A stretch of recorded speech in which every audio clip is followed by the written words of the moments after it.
as to how we got started in general, Matt, you want to take that? We were just doing some random YouTube videos, just whatever that came off the top of our heads.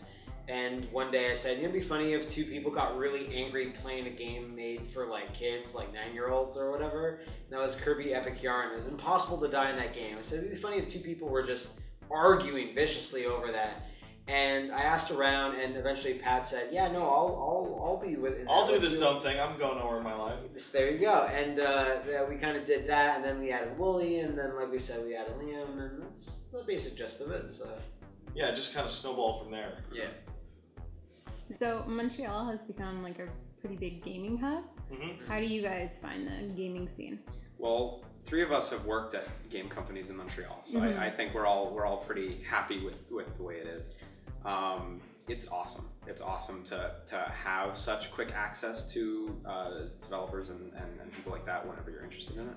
And us personally, we have personal interest in that, so we think it's fantastic that Montreal's like probably like the second biggest hub in the world. It's really, really awesome. It's just ever since getting out of college, it's been the fact that we live in a city that has that much game related, like everything. The opportunity is there. It's there immediately, so that was what my life was immediately after getting out of college. Like from working in different video game companies to like running like fighting game tournaments and things like that. It's only possible in a place where this much industry exists in the city. So it's the best, and like it's a happy accident that we all just happened to live here and it came to us. Yeah, if we lived in Toronto, like we may not have had the ability. But we lived in MTV or like. But like 3 of us did the straight like school, college, video games. Video games. Left playing after a while. Yeah, YouTube. Like they kind of said, it's really awesome. Although I kind of find that the city doesn't really leverage it in any way that like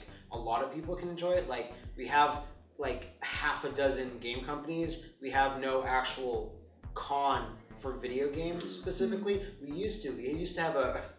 Yeah, I wouldn't say a con, but dude, it pretended that it was a trade show, and it was a shit show. Yeah, it was a show called Arcadia that lasted all of 3 years, and it took a really good idea where all these developers have all these new products coming out all the time, really, really exciting big products, and actually it kind of even took off more after that failed, where like Mad Max is coming out, like developed by another developer, but a publisher that's in Montreal.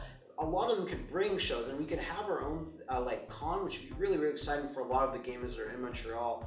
And it would be really cool for them to sort of maybe, I don't know the logistics of it, but like a little really, baby really awesome. E3, but for Montreal. Yeah, baby E3. Well, what exists is not really for the public, which is the game, exactly, the GDCs that we have there. That's there. Yeah, that's cool. And IGDA has their awesome demo night every year where indie developers show off their games. The IGDA chapter is really good too, but like that stuff is mainly for industry insiders. So something more public would be cool. Yeah, that'd be. But otherwise, again, Montreal, great accident. Very lucky. Super Best Friends is known for having a very dedicated fan base. What do you feel has attributed to having such devoted fans? Well, because we're so great. Yeah. Next question.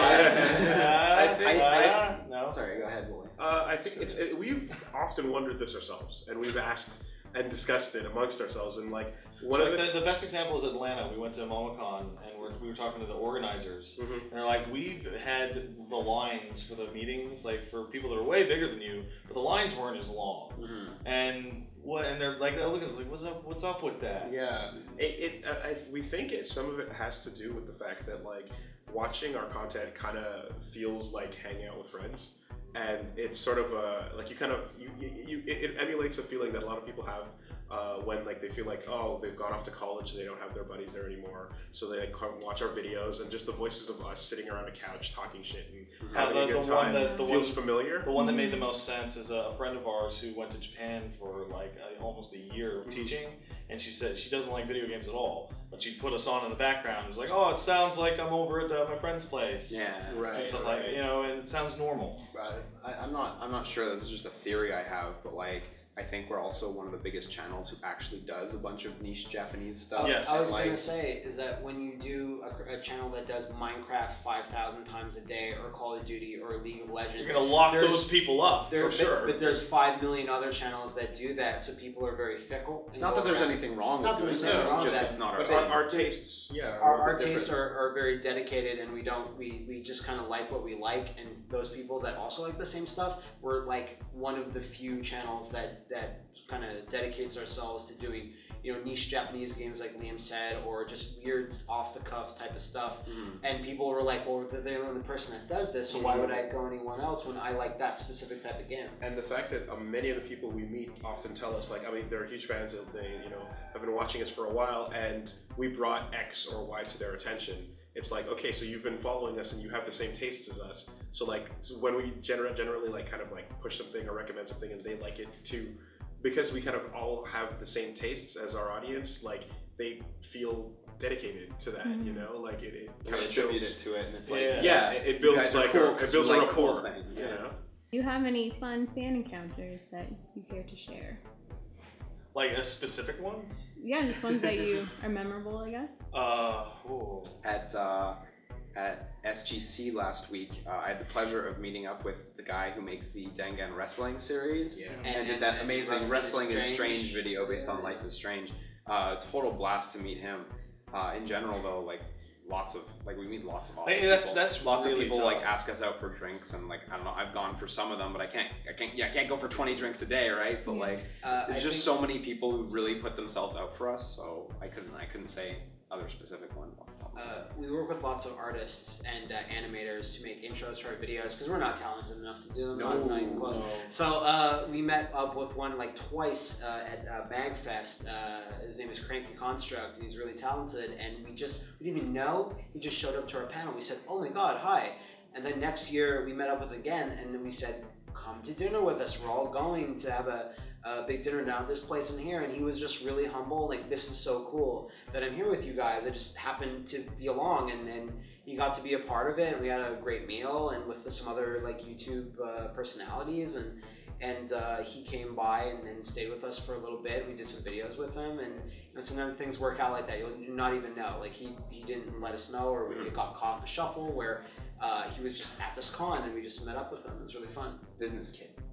Business kid. There's these brothers who we met at MagFest, I think, for the first time. They are the best. They're the fucking best. They have such a good dynamic. They're super young, but I love those guys. Talk about Smash all the time.